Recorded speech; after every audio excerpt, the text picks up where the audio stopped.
सुप्रभात बच्चों। आज 5 जून है। 5 जून को हम पर्यावरण दिवस के रूप में मनाते हैं। प्रकृति ने तो मनुष्य को एक स्वच्छ वातावरण दिया था, लेकिन मनुष्य ने अपने कुकृत्यों से इसे विकृत कर दिया, बेकार कर दिया।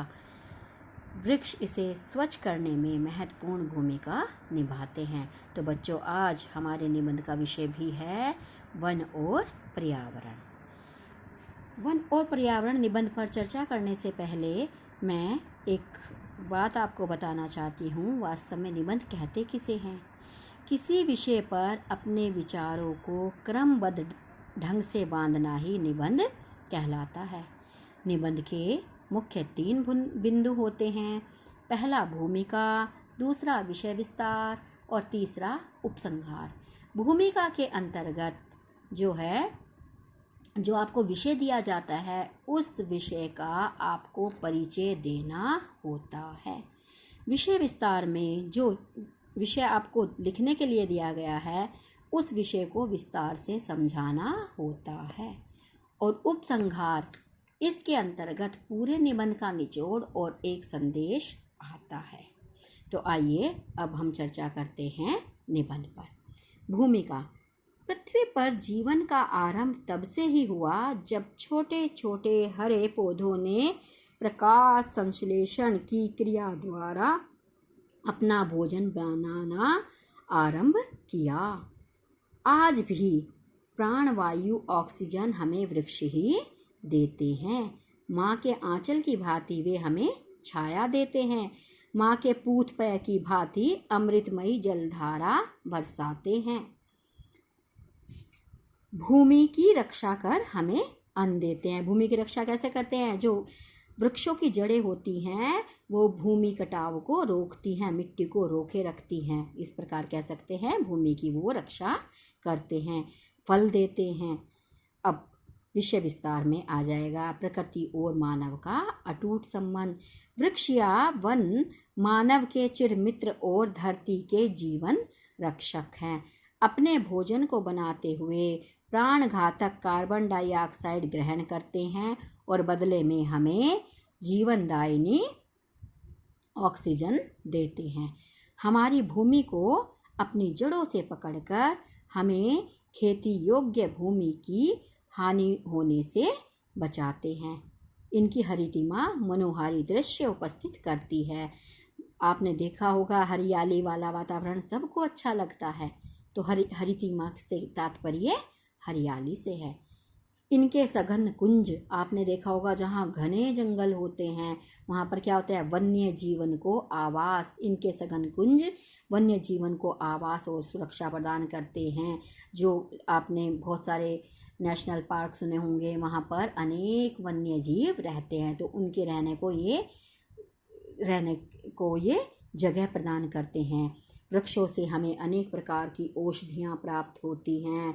इनकी पत्तियाँ झड़कर सड़कर भी खाद के रूप में उपयोग में आती हैं। आज भी जीव वैज्ञानिक मानते हैं कि हमारे पारिस्थितिक तंत्र यानी इको सिस्टम को ये वृक्ष ही संतुलित करते हैं। वृक्ष हमारे पर्यावरण को सुरक्षा प्रदान करने के अलावा हमें अन्न, फल, फूल, जड़ी बूटियाँ, ईंधन तथा इमारती लकड़ियाँ प्रदान करते हैं। वन वृक्ष जो है वर्षा में सहायक होते हैं, भू संरक्षण को रोकते हैं तथा रेगिस्तान के प्रसार पर अंकुश लगाते हैं। रेगिस्तान को बढ़ने से रोकते हैं। अंकुश मीन्स रोकते हैं। अनेक जीव जंतुओं को वृक्ष ही आश्रय देते हैं।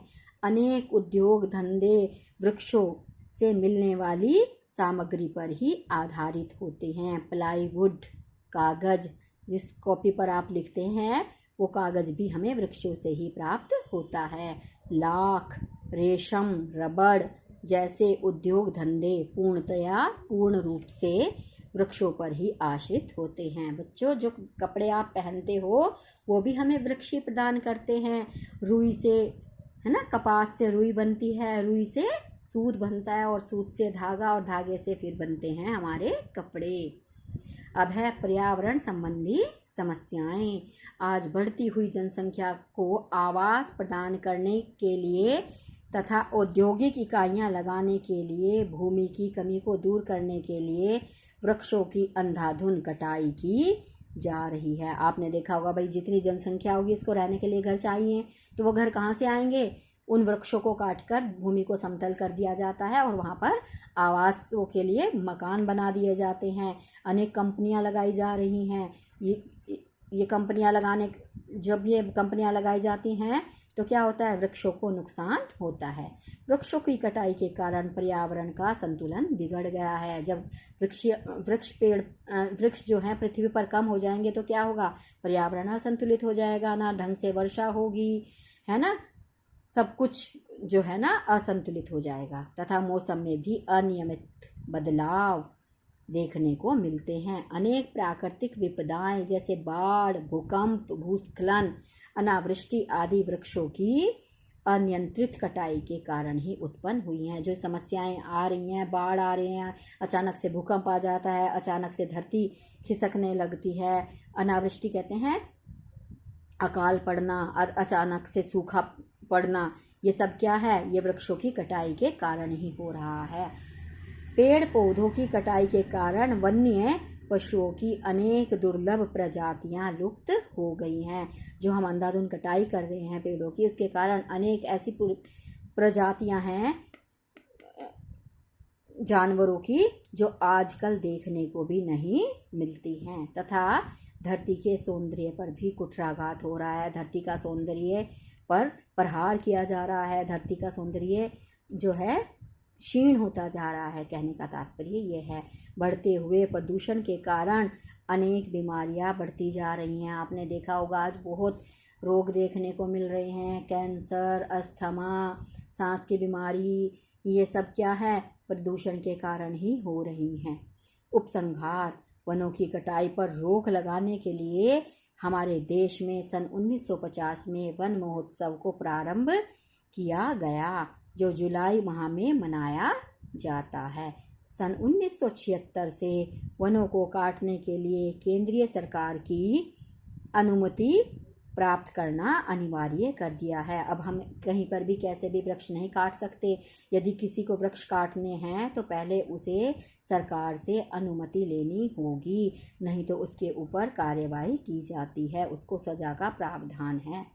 राज्य सरकारें वृक्ष लगाओ धन कमाओ योजना के अंतर्गत अनेक बेरोजगारों को रोजगार दे रही है।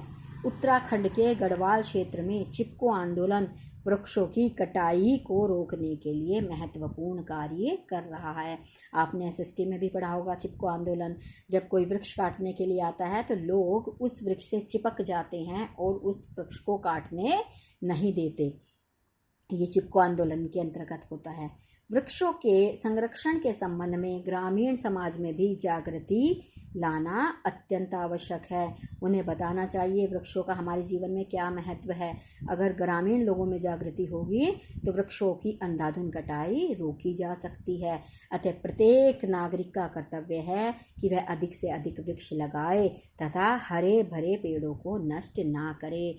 आप इसमें बता सकते हैं कि प्रत्येक व्यक्ति यदि अपने हर जन्मदिन पर एक वृक्ष लगाने का प्रण ले तो यह धरती फिर से हरी भरी हो जाएगी।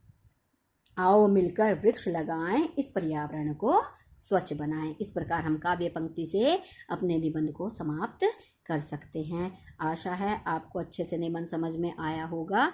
ठीक है, तो आप ये निबंध अपनी व्याकरण की कॉपी में लिखेंगे और साथ में इसको बहुत अच्छी तरीके से याद भी करेंगे। धन्यवाद।